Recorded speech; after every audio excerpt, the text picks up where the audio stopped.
¿Qué es lo que estamos haciendo hoy? Empezamos a hacer hoy con Sukkot. Claro, yo no puedo dejar de siempre hablarles lo que significa propiamente Sukkot, así usted ya lo sepa, por amor a los que no lo saben, amén. Dice Levítico 23, versículo 33. ¿Lo tiene? Levítico 23. No, ¿qué dije yo? Perdón, Levítico 23, no les había dicho el texto, perdón. Levítico 23, versículo 33. ¿Ahora sí lo tiene? Ahora sí, ya dijeron amén. Ok, bueno, dice así. Y habló Yahweh a Moisés diciendo: habla a los hijos de Israel y diles: el día 15 del mes séptimo es fiesta de Sukkot para Yahweh durante 7 días. Hoy, cuando cayó el sol, según el calendario bíblico, se constituyó el día ¿qué? 15 del mes séptimo del calendario bíblico. Claro, alguien dirá, este pastor está loco, estamos al mes 10 del día 4. Sí, yo sé que es del mes 10, octubre, del día 4 del calendario gregoriano, pero en el calendario bíblico hoy es 15 del mes séptimo, ¿ok? Y sigue diciendo, el primer día, o sea, ¿cuándo? Hoy, habrá santa convocación, Mikra. La palabra Mikra, convocación, asamblea, pero recuerde que Mikra también significa ¿qué? Un ensayo. ¿Y para qué se hace un ensayo? Para prepararse. Y mientras uno más ensaya, más se prepara. ¿Sí? No harán ningún trabajo de servidumbre. 7 días presentarán ofrendas encendidas ante Yahweh. En el 8º día tendrán santa convocación. Nuevamente en el 8º día santa convocación.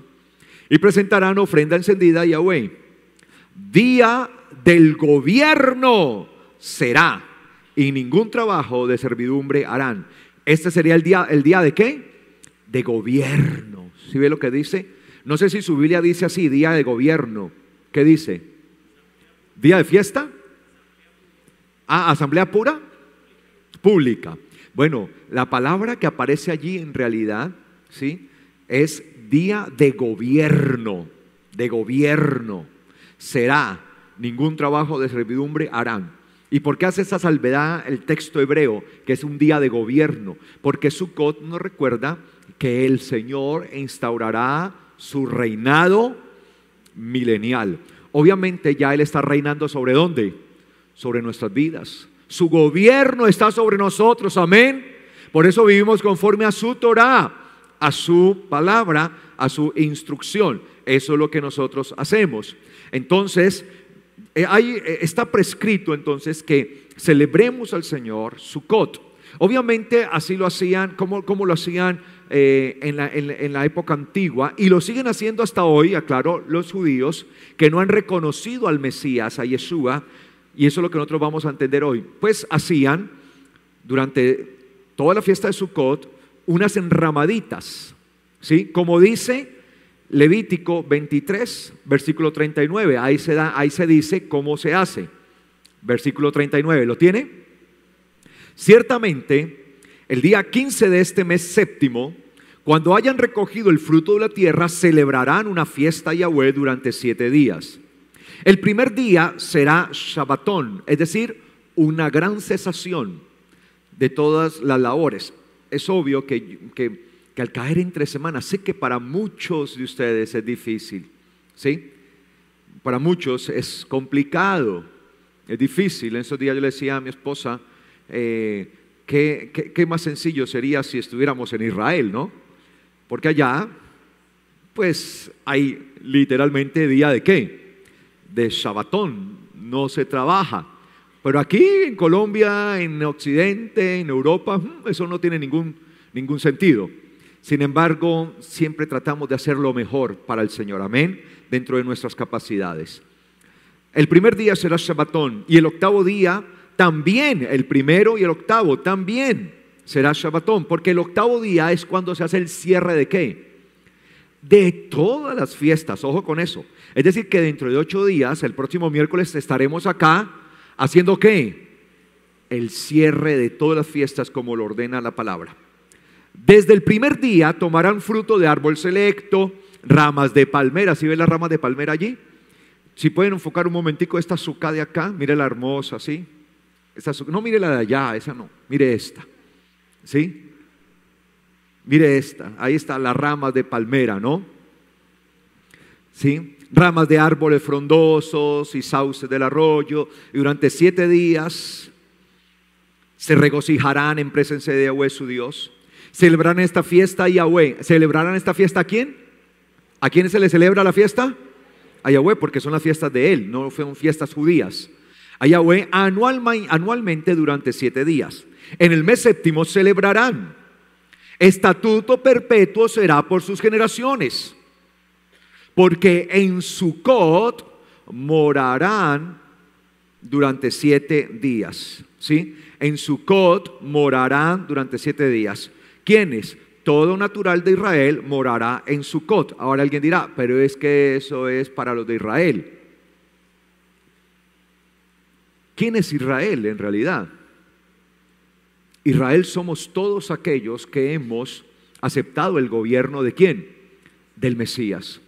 Porque Israel es el pueblo que el Señor prometió levantar por medio de la simiente pura y santa que es el Mesías. Él escogió a Abraham, Abraham tuvo a Isaac, Isaac tuvo a Israel, su hijo Jacob, a quien se le cambió su nombre Israel. Y de Jacob, Israel, vinieron las tribus, y de ahí vino una tribu por la cual vino ¿quién?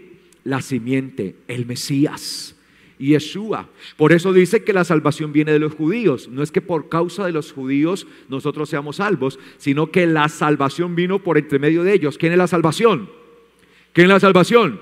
Yeshua vino por intermedio del pueblo, ¿sí? De Judá. Pero ¿quién es Israel? Como lo enseña el mismo apóstol Pablo, que el israelita verdadero es aquel que ha entregado su vida al eterno Dios y ha creído en el Mesías. Ese es el verdadero israelita. Israel se llama la nación Eretz Israel, la nación que usted encuentra ahí en el mapa. Eso se llama ahora Israel, y así se llama y así se encuentra en los mapas desde 1948 nuevamente. Pero no es ese el verdadero Israel. El verdadero Israel es aquel sobre quien Dios gobierna, porque ¿qué significa Israel? La palabra Israel es una palabra hebrea que está en futuro. Israel, Israel en hebreo. ¿Qué significa? Dios gobernará. ¿Sobre cuántos gobierna el Señor? ¿Sobre cuántos gobierna el Señor? Y decimos que Él gobierna porque estamos viviendo conforme a sus mandamientos, conforme a su Torah, y sobre todo porque hemos creído en su Hijo, a quien Él envió, el más grande de los mandamientos. Amén. Entonces, nosotros somos naturales de Israel. Usted es Israel. Mire que no estoy diciendo que usted es judío, estoy diciendo que usted es ¿qué? Israel. Usted es Israel. Ay, pastor, yo pensé que era colombiano. Claro que es colombiano porque nació aquí en Colombia, pero estoy hablando de la naturaleza espiritual. No estoy hablando de su naturaleza humana, estoy hablando de su naturaleza espiritual. Usted y yo somos Israel. Es decir, somos parte. No estoy diciendo que reemplazamos a Israel, somos parte de Israel. Amén. Somos un pequeño remanente. Por tanto, somos Israel. Todo natural de Israel morará en Sucot, para que sus generaciones venideras sepan que en Sucot yo hice morar a los hijos de Israel cuando los saqué de la tierra de Egipto. Yo soy Yahweh su Dios. Es decir, cuando salieron de Egipto, todo Israel salió de Egipto porque se encontraban en Egipto cautivos. Se encontraban esclavos, esclavizados, vendidos a la esclavitud de Faraón, haciendo solamente lo que este rey decía y mandaba. Y el Señor, con brazo de poder, mandó ¿a quién? A Moisés. Con su brazo de poder mandó a Moisés para que fuera Elohim ¿Sobre quién? Sobre Faraón. Recuerda la palabra Elohim, Dios. El Señor le dijo así a Moisés: tú serás, Moisés, Elohim, ¿para quién? ¿Para quién? Para Faraón. Ese mundo, Egipto tenía un príncipe, se llamaba Faraón, y Moisés fue el Dios de Faraón. Este mundo que representa Egipto tiene un príncipe que es el príncipe de las potestades del aire. ¿Quién es? Satanás. Pero sobre él el eterno Dios ha constituido a un Dios, a un Elohim. ¿A quién? A Yeshua, el Rey de Reyes y Señor de Señores.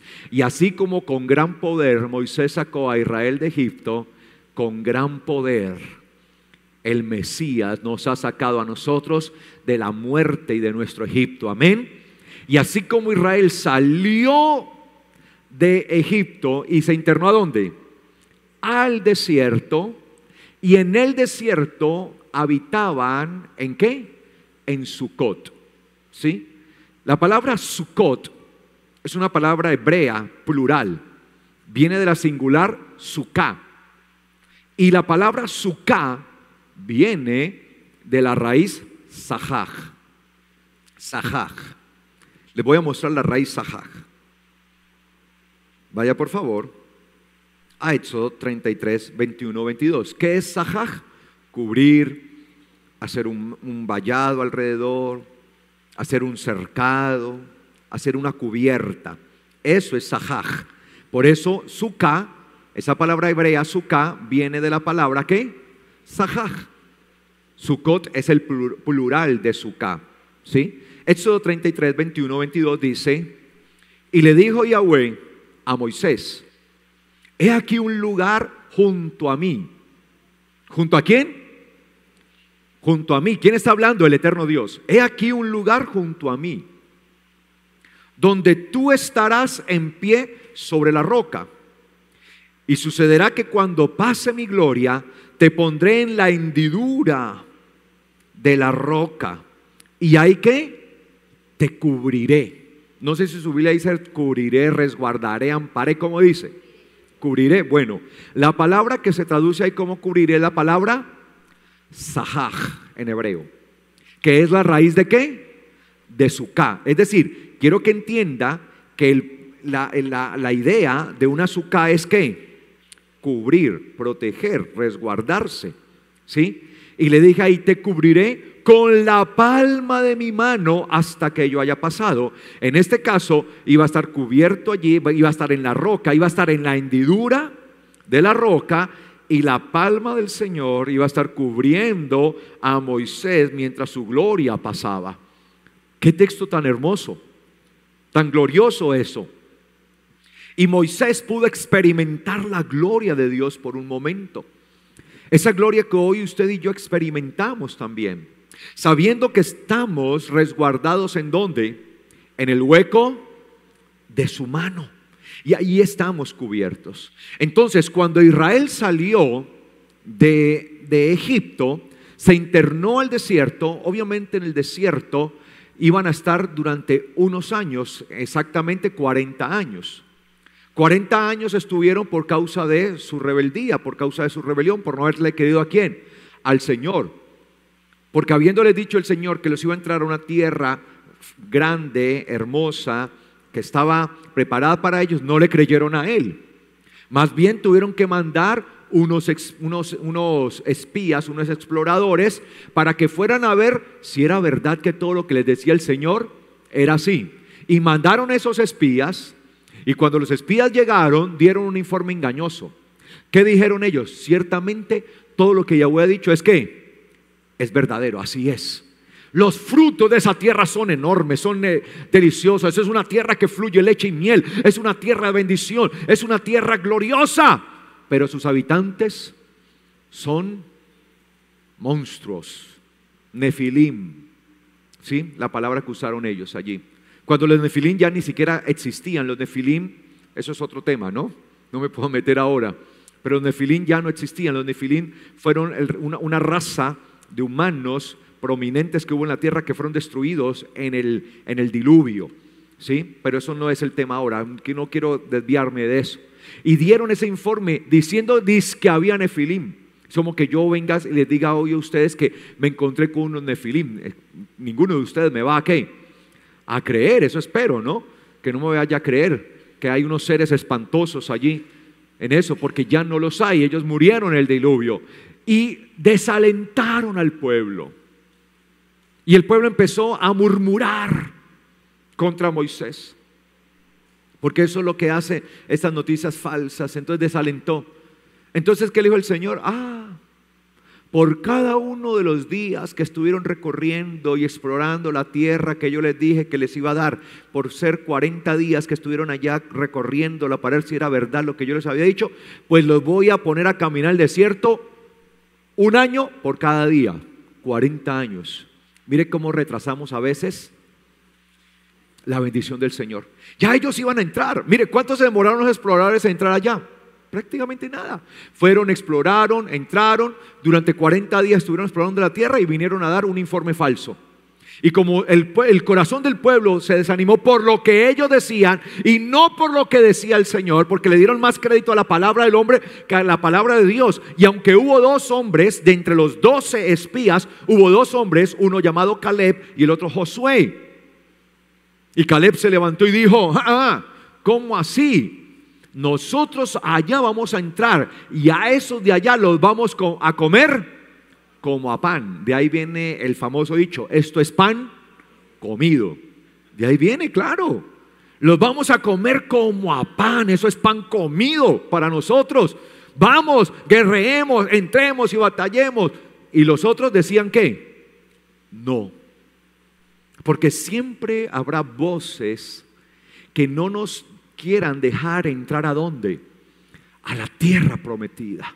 Y nosotros, por más voces que se levanten en contra y se vengan en adversidad y nos quieran desanimar, no podemos desanimarnos, mis amados hermanos, sino que debemos seguir insistiendo en creer en el Señor, creer a su palabra. Él nos ha prometido que nos llevará a la Sión celestial, al lugar de descanso, al lugar de reposo. Nos llevará a la tierra prometida celestial, y aunque nosotros no la hayamos experimentado y aunque no la hayamos visto, sabemos y tenemos testimonio de parte del mismo Yeshua que es verdad, y por eso creemos y no nos damos por vencidos y vamos para adelante, amén, para poder heredar.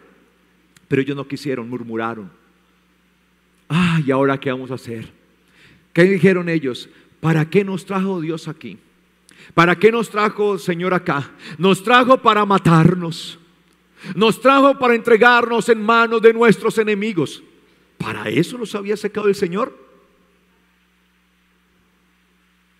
¿Cuántas veces venimos al Señor y conocemos y empezamos a murmurar de Él? Pero ¿cuándo será que el Señor va a hacer esto? ¿Cuándo será que va a hacer lo otro? Y empezamos a desesperarnos. Y ante esa murmuración tuvieron que caminar 40 años, 1 año por cada día que estuvieron explorando la tierra allá. 40 años. Imagínense, retrasaron la bendición 40 años por su insensatez, por su murmuración, por no creerle al Señor. Tal vez eso nos puede pasar a nosotros, pero tranquilo. Tal vez no son 40 años que el Señor le va a meter a usted, no, pueden ser 80.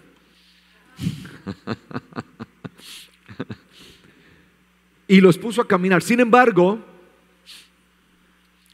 al ponerlos a caminar, el Señor les enseñó una pedagogía. El Señor es totalmente pedagogo, ¿sí?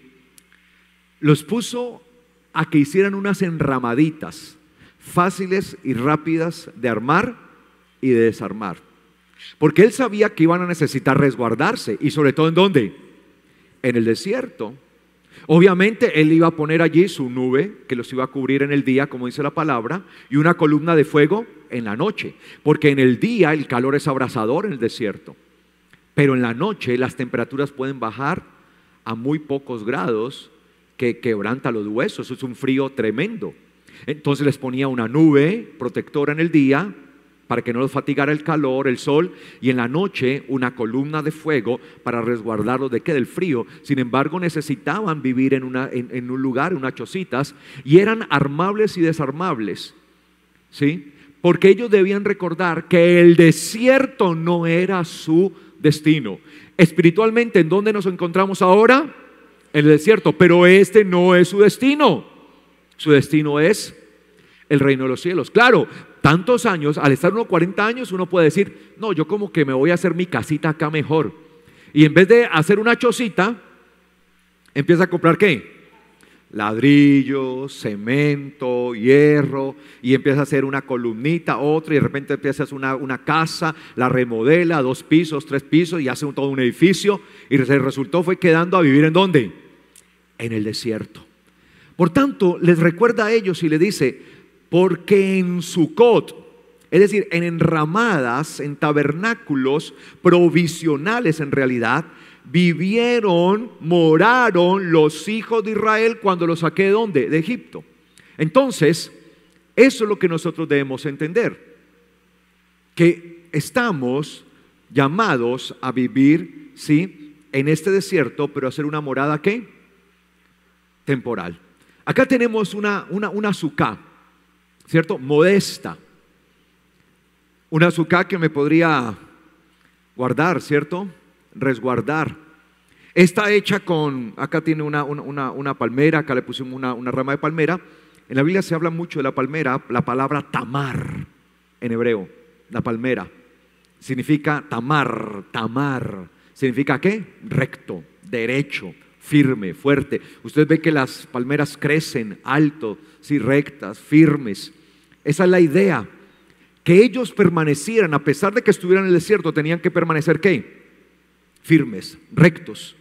Y por eso se les hace construir una sucá, ¿sí?, provisional.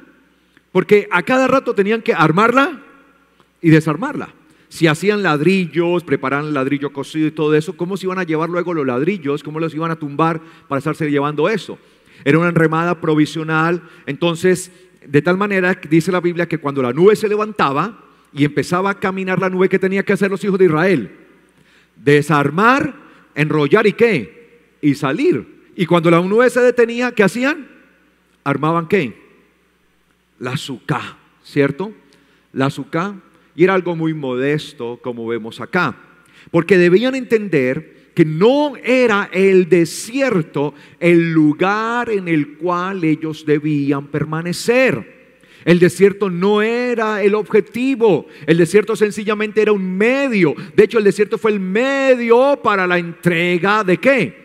De la Torá, de la palabra del eterno Dios. Por eso la palabra desierto en hebreo es midbar. Midbar, que viene de la raíz davar, palabra, la palabra de Dios. Midbar viene de la raíz desierto. ¿Cómo se dice desierto en hebreo? Midbar, ¿sí? Que viene de la raíz davar, la palabra por la cual fueron hechos ¿qué? Los cielos y la tierra. Mire que el Señor usa el desierto con un propósito. ¿Enviar qué? Su palabra, la palabra que los iba a sustentar. Y por eso ellos debían habitar en esas sucas así, que eran muy sencillas, muy simples, pero con con una instrucción.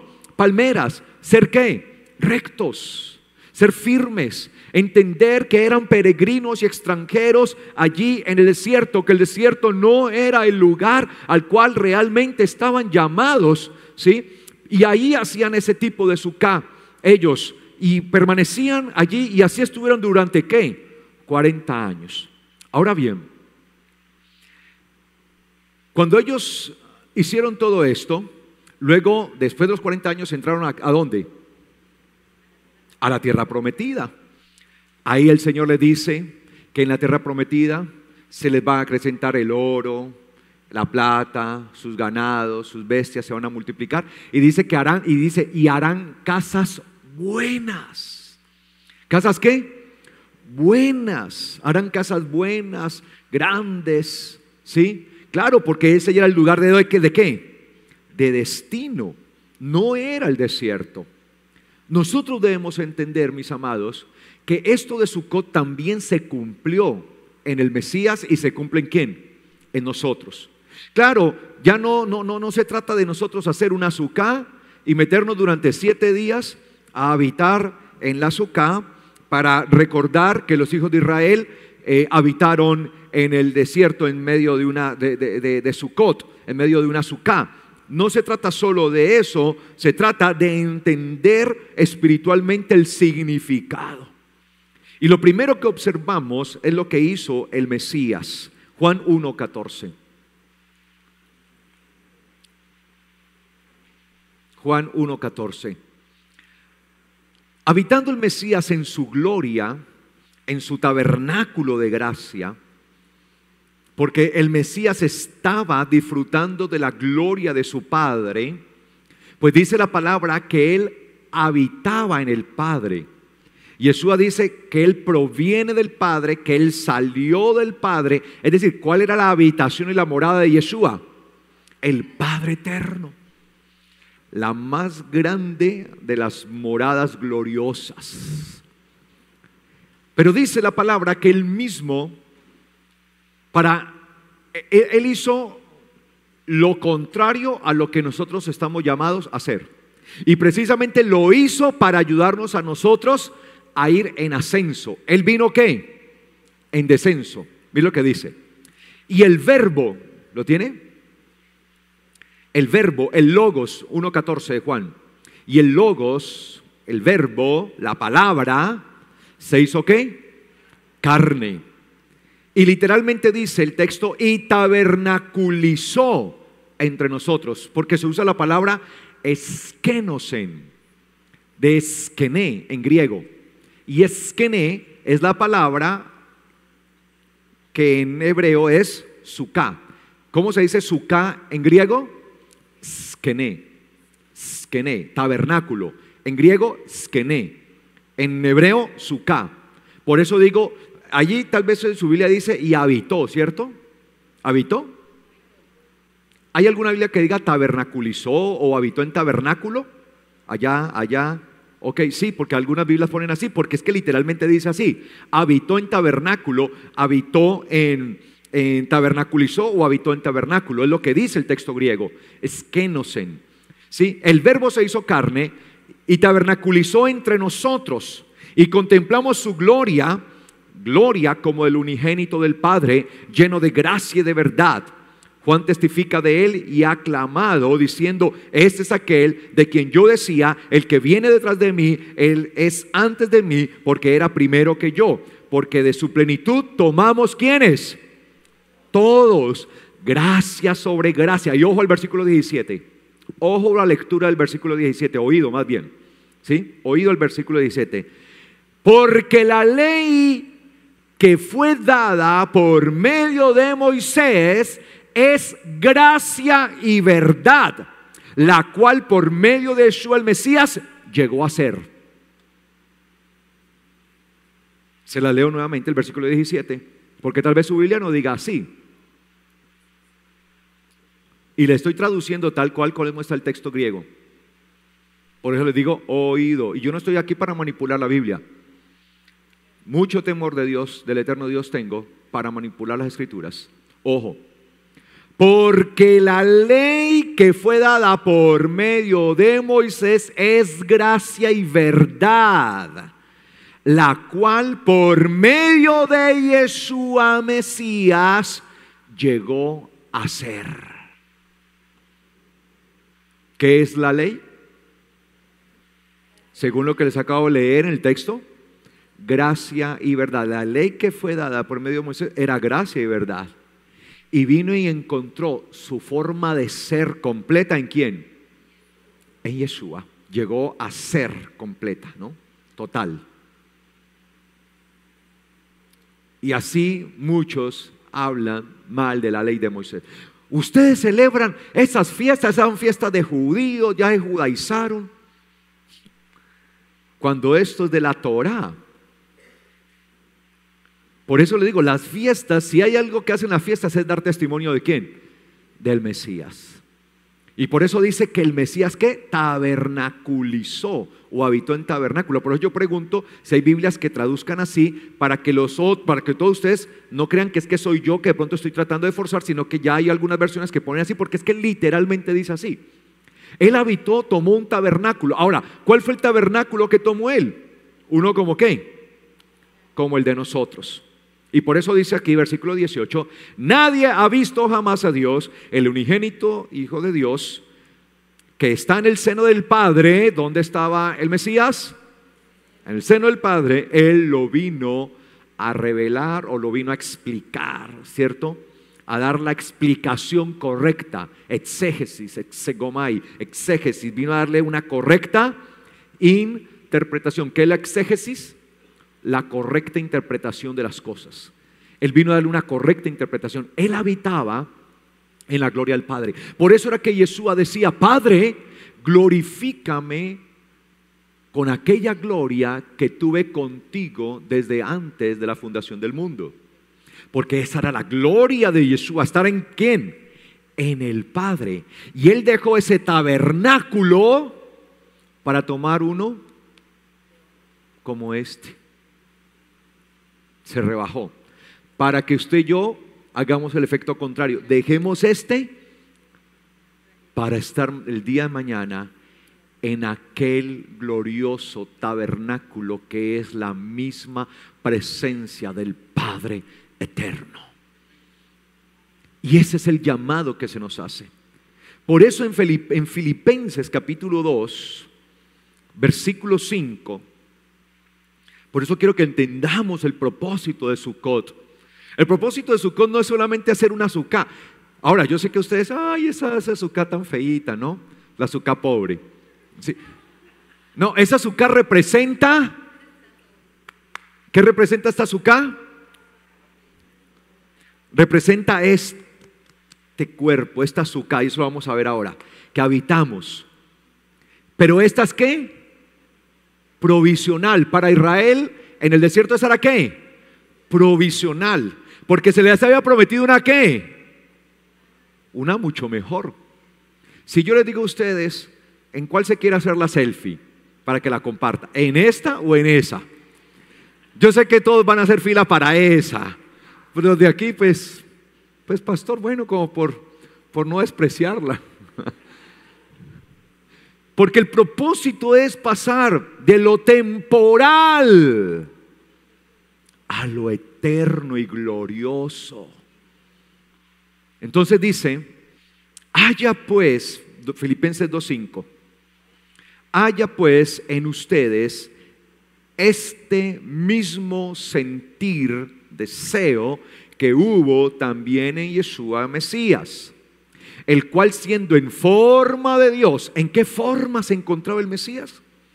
En la de Dios, en la forma espiritual, la forma más pura y gloriosa, porque Dios es espíritu. Y cuando hablamos de espíritu no estamos hablando de algo etéreo, como el aire. No, estamos hablando de la forma más pura y gloriosa en la que el mismo Dios se puede manifestar. Y esa es la forma a la que estamos llamados, ¿quiénes? Nosotros, a esa forma de gloria. Y el Mesías dejó esa forma, y por eso no estimó estar igual a Dios allí como algo a que aferrarse, como decir, no, es que yo no me voy a desprender de esta forma, porque que lo bajen a uno, que lo rebajen, por lo general uno no quiere que lo degraden, uno quiere es que lo suban, que lo asciendan, uno no quiere que lo bajen de categoría, uno quiere que lo suban. Y él bajó de categoría y no tomó eso en cuenta. Y dice acá versículo 7, sino que se despojó a sí mismo, se despojó de esa gloria, de esa magnificencia que él compartía con su mismo Padre eterno, tomando forma de un siervo, haciéndose semejante a los hombres. ¿Cuándo tomó forma de siervo? Cuando se hizo semejante a usted y a mí, cuando tabernaculizó entre nosotros. Así se hizo forma, en forma de siervo. Y dice acá, y estando en la condición de hombre, ¿en qué condición estaba el Señor en esta tierra? La de semidios, ¿cierto? No, es que hay unos que se excusan eso. Pero es que Yeshua, pero es que Jesús, pues era Dios. Y pues por eso él podía no caer en tentación, y por eso es que él podía hacer todo lo que hacía, ¿cierto? Eso es comúnmente lo que decimos, o lo que dice algunas personas más bien. Se excusan. No, pero es que él pudo cumplir la ley, porque es que es Jesús, es Yeshua, el Hijo de Dios. Por eso pudo cumplir la ley. Estando dice acá, se despojó tomando forma de siervo, de un siervo, haciéndose semejante a los hombres, y estando en la condición de semidios, ¿sí? ¿Sí o no? Y estando en la condición de hombre Dios. ¿En la condición de qué? De hombre, 100% hombre. Se sometió. Estando en esa condición, ¿qué hizo él? Se humilló a sí mismo, haciéndose obediente hasta la muerte y muerte de cruz, por lo cual Dios también lo exaltó hasta lo sumo y le dio un nombre que es sobre todo nombre, para que en el nombre de Yeshua se doble toda rodilla de los que están en los cielos y en la tierra y debajo de la tierra, y toda lengua confiese que Yeshua Mesías es el Señor, para gloria de Dios Padre. Todo eso tiene un propósito, que el Padre sea ¿qué? Glorificado.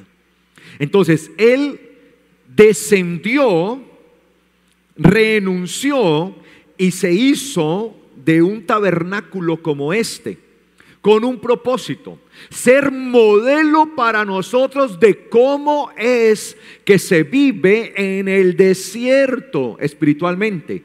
Ser el modelo perfecto de hombre, no de semidios o de hombre Dios. No, eso es lo que dice la Biblia, de hombre. Y se condujo como hombre, pero se condujo lleno del Espíritu Santo. Y al estar lleno del Espíritu Santo, el Espíritu de Dios era quien le guiaba, y por eso constantemente caminaba bajo la voluntad de su Padre. Por tanto, Él vino a darnos testimonio, a revelarnos y a explicarnos todo lo relacionado con el Padre, pero también de cómo nosotros debemos vivir para poder el día de mañana llegar a la presencia del Padre. Y ese es el significado de Sucot. Ahora, Abraham también vivió en Sucot, a pesar de que Abraham no fue de los que salió de Egipto. No salió de Egipto Abraham, escúcheme bien, porque Abraham ya había ¿qué? Muerto. De hecho, ¿cuántas generaciones habían pasado desde Abraham hasta Egipto? 4 generaciones. 400 años habla la palabra, ¿sí? Dice la palabra, Hebreos 11:8.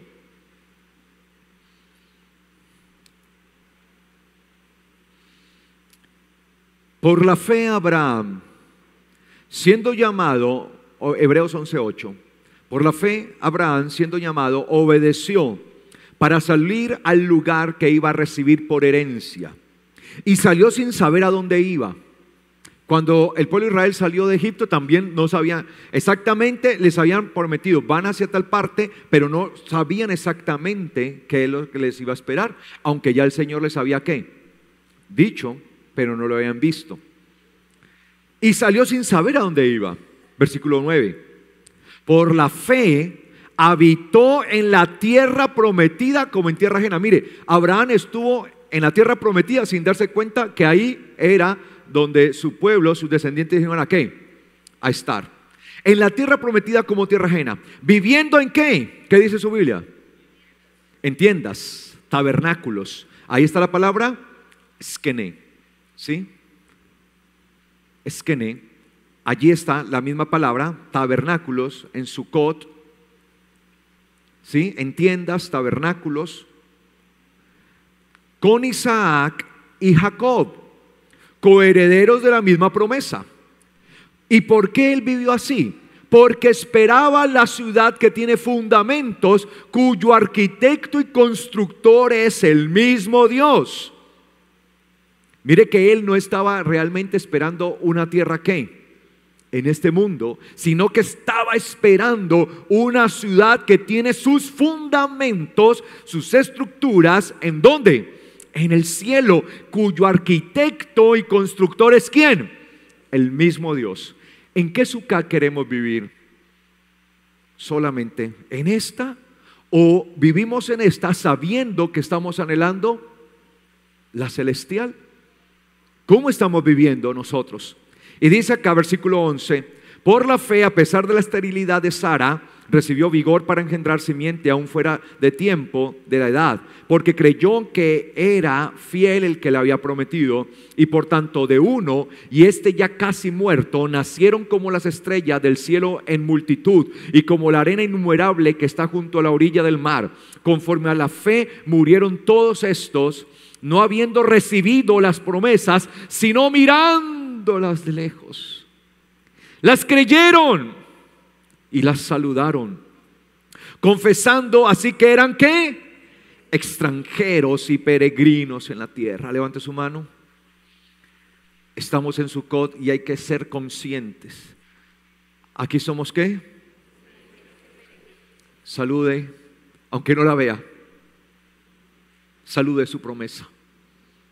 Si quiere, cierre sus ojos y trate de imaginar, si es que puede uno imaginar. No creo que la imaginación alcance realmente para eso.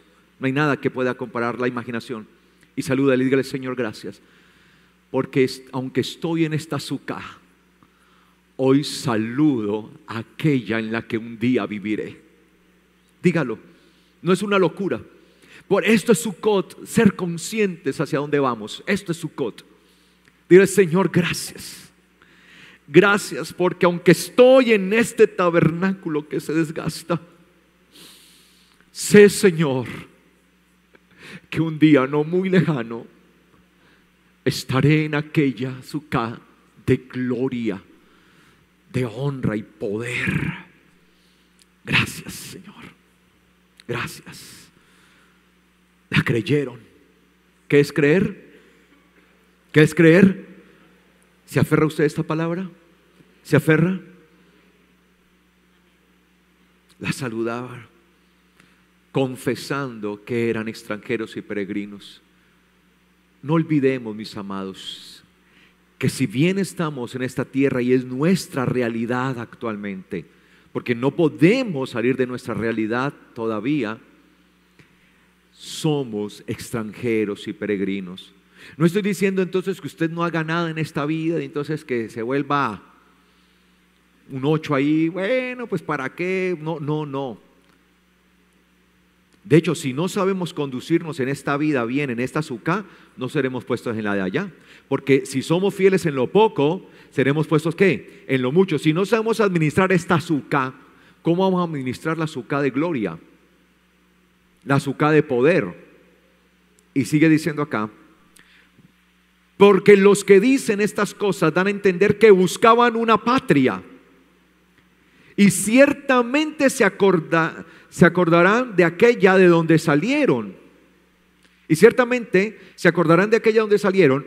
Si se acordaran, perdón. Y si ciertamente, disculpe que estoy leyendo muy mal. Y si ciertamente se acordaran de aquella de donde salieron, hubieran tenido tiempo de regresar. Pero anhelaban una mejor, esta es la celestial, por lo cual Dios no se avergüenza de llamarse Dios de ellos, pues les preparó una ciudad. Claro, si Abraham pensaba solamente en que la promesa tenía que ver con una tierra aquí en este mundo, pues mis amados hermanos, mejor estaba de donde salió, ¿sí o no? Porque allá tenía toda su vida, allá tenía su familia, allá tenía sus negocios, todo lo tenía allá. Si se trataba de este mundo, pues ¿para qué me muevo de aquí para allá si aquí estoy bien? Pero Abraham salió de esa tierra cuando el Señor le dijo: sal de tu tierra y tu parentela, vete de allí, no porque realmente estuviera esperando otra tierra en este mundo, sino que por revelación Abraham había entendido que debía salir de allí para poder crecer espiritualmente y poder llegar a una verdadera tierra mucho mejor, que no estaba en este mundo, sino que era ¿qué? Celestial. A veces pensamos que Abraham salió de esa tierra porque el Señor le prometió una mejor. Y entonces Abraham se llenó de ambición. ¡Wow! Aquí estoy bien. Acá tengo mi familia, tengo mi casa, pero también tengo mis siervos, tengo todo, tengo mis cosas ya resueltas y me están prometiendo una mejor. Pues me voy para allá como si fuera un ambicioso. A ver, ¿dónde está esa mejor tierra? Que la vengo a explotar para volverme más rico. No. Si hubiera sido por otra tierra, él no se mueve. ¿Sí? ¿Para qué salirme de un negocio si me está yendo muy bien? Para irme a un negocio que ni siquiera tengo idea de qué se trata, ni siquiera sé si me va a ir bien o no. ¿Para qué si aquí en este negocio la estoy haciendo? No tiene sentido. Tal vez quiero experimentar. No, es que ese negocio de allá está dando mucho más plata. Listo, está bien, me voy a lanzar a ese negocio. Pero la ambición sería lo que me lleve a arriesgar lo que tengo aquí para irme detrás de esto. Pero Abraham no salió porque creía que iba a recibir otra tierra. Salió porque le era necesario ser transformado espiritualmente. Salió porque ese lugar no le permitía crecer a él como debía crecer. Y por eso salió él con toda su familia y con todas las almas, como dice la Biblia, todas las almas que él mismo había ganado. Porque él ya estando allá había ganado varias almas para el Señor. Lo dice la palabra, porque dice la palabra que con él salieron todos los que él había adquirido o comprado. A eso no dice la Biblia. La Biblia dice, y con él fueron todas las almas que habían ganado. Wow, eso es lo que dice Génesis 12. Las almas que ellos habían ganado fueron con ellos. Es decir, que Él les había ya hablado y habían creído del Dios que se les estaba revelando. Y por eso salieron creyendo que Dios iba a hacer algo de gloria, algo de poder. Amén. Amén, iglesia. Entonces Él salió de allá creyendo, ¿sí? Creyendo que iba hacia un lugar muchísimo ¿qué? Mejor, mucho mejor. Entonces dice acá que él anhelaba una mejor, que era la celestial, por lo cual Dios no se avergüenza de llamarse Dios de ellos, pues les preparó una ciudad. Dios no se avergonzará de aquellos que entienden que su propósito final no se encuentra en esta tierra, sino que está ¿dónde? Arriba. Por eso busque 2 Corintios capítulo 5. Vaya rápido, por favor. Regáleme los últimos minutos, amén. Esos últimos minutos, por favor. 2 Corintios capítulo 5.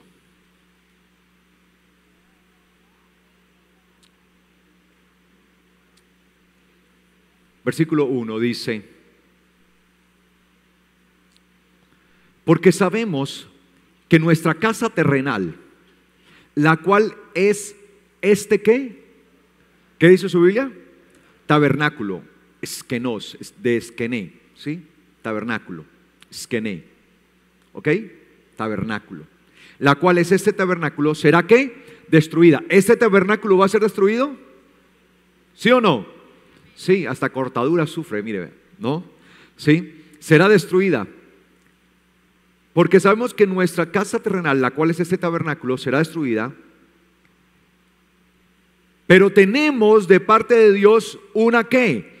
Edificación, la cual es una casa hecha no por manos, sino que es eterna. ¿En dónde? En los cielos. Y estando así gemimos, anhelando ser revestidos de nuestra casa celestial, y siendo investidos no seremos hallados desnudos. Porque los que aún estamos en este tabernáculo, esta suká, este eskené, gemimos con angustia por cuanto no queremos estar desvestidos, sino revestidos, para que lo mortal sea absorbido por la vida. Y el que nos destinó a eso mismo es Dios, quien nos dio las arras del Espíritu. Así que estamos confiando siempre, sabiendo que mientras estemos presentes en este cuerpo, estamos ausentes del Señor, por lo cual vivimos por fe y no por vista. Por eso estamos confiados, aunque preferiríamos más salir del cuerpo, de este cuerpo, y estar junto a ¿quién? Al Señor. por lo cual también procuremos, sea presentes o ausentes, serle agradables a Él. Eso es lo que decía el apóstol Pablo. Mírenme acá. El apóstol Pablo entendía esto de los tabernáculos.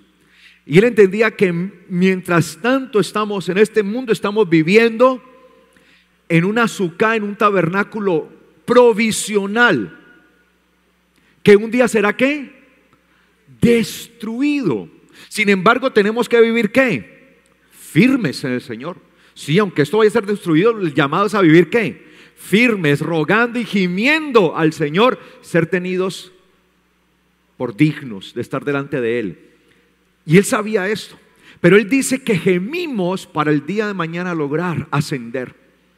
Y a medida que nosotros vivimos en el Señor y hacemos de acuerdo a su voluntad y hacemos morir las obras de la carne en nosotros, lo que sucederá es que cada día estaremos dando un paso de ascenso.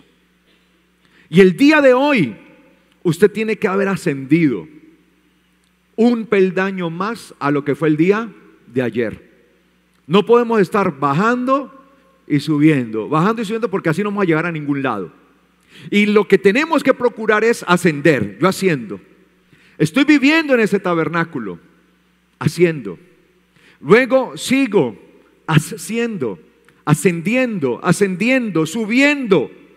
Ese es el propósito de Sukkot. Animarnos a entender que aquí estamos siendo peregrinos y extranjeros, y que así como Israel vivió en el desierto en medio de Sukkot, y eso fue algo temporal, así nosotros estamos en este desierto viviendo algo temporal que va a ser destruido, pero que nuestra verdadera morada está ¿en dónde?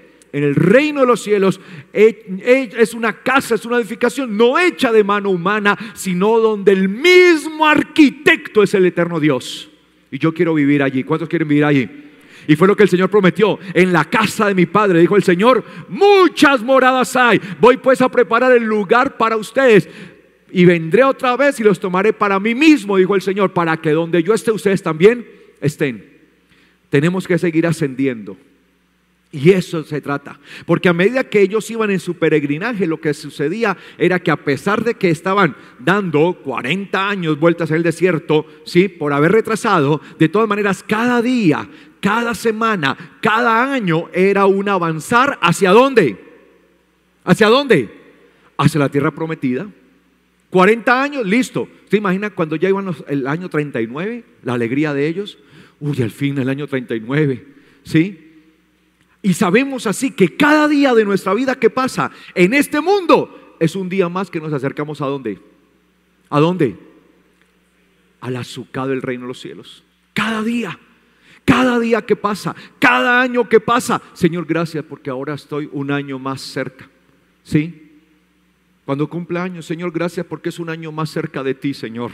Cada día, Señor, gracias porque es un día más cerca de ti. Amén. Pero viviendo para Él, no apartándonos de Él. Y así escalaremos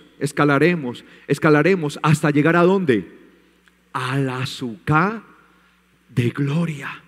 A una sucá donde podremos deleitarnos, como se le dijo a Israel, donde comerán el pan en abundancia. Tendrán los frutos de todo. Por eso era una tierra que fluía ¿qué? Leche y miel. Y por eso el estar en la sucá del Señor nos garantiza entrar a la misma presencia del Señor, representada por esta menorá, disfrutando de toda su abundancia, de toda su gracia, de toda su gloria. Porque Él tiene dispuesta una casa, una edificación, una sucá de gloria para nosotros. Por eso dice la palabra que en el tiempo de la maldición el mismo Señor nos esconderá en su sucá, en su tabernáculo. Y ese es el propósito, poder llegar, dejar ya lo temporal. Entonces el problema es que muchas veces negociamos lo uno por lo otro. Dejamos esto por quedarnos con esto. Esto es temporal. Esta representa la temporal, la de este mundo. Es peregrinos y extranjeros, pero hay una que representa lo eterno, hacia donde debemos ir. Y el problema es que las decisiones que tomemos nosotros aquí serán las que dictaminen si nos quedamos con esta o podremos llegar a esta. La cuestión es que hasta el día de hoy, la que vemos y con la que coexistimos es ¿con cuál? ¿Con esa o con esta? Con esta. Entonces, para algunos parece ser que esta es su única realidad y por eso se quedan solo con esta, porque no pueden ver más allá. Cuando miran, solo miran esta. Solo ven con sus ojos naturales, mas no con los espirituales, con los que vio Abraham, el padre de la fe, que saliendo de donde estaba, podía mirar con sus ojos espirituales la ciudad y la patria celestial a la cual estaban siendo llamados. Y con sus ojos espirituales trataba de visualizarla y la saludaba. Y daba gracias, porque sabía que esa era la morada realmente que el Señor había preparado para él y sus hijos. Eso es lo que nosotros debemos entender en Sukkot. Por tanto, mis amados hermanos, Sukkot no se trata solamente, hagamos una sukkah. Esto es una sukkah, de hecho la mayoría de las sukkahs son así en realidad. ¿Sí? En realidad, hacen una sukkah así, la hacen y ya quedan allí. Y se meten 7 días allí y ya cumplimos con el mandamiento. El 7 días es perfección. El 7 es la perfección, es decir, durante nuestro tiempo de estadía en este mundo, esta es nuestra sukkah. Pero la realidad espiritual no es esta, es la celestial. ¿Cuántos van a estar en la celestial? ¿Cuántos van a ir a la celestial? Entonces, mis amados hermanos, el llamado de Sukkot es a trascender, es a ascender, a no quedarnos solamente en esto, que lo que hagamos no sea solamente para alimentar esto.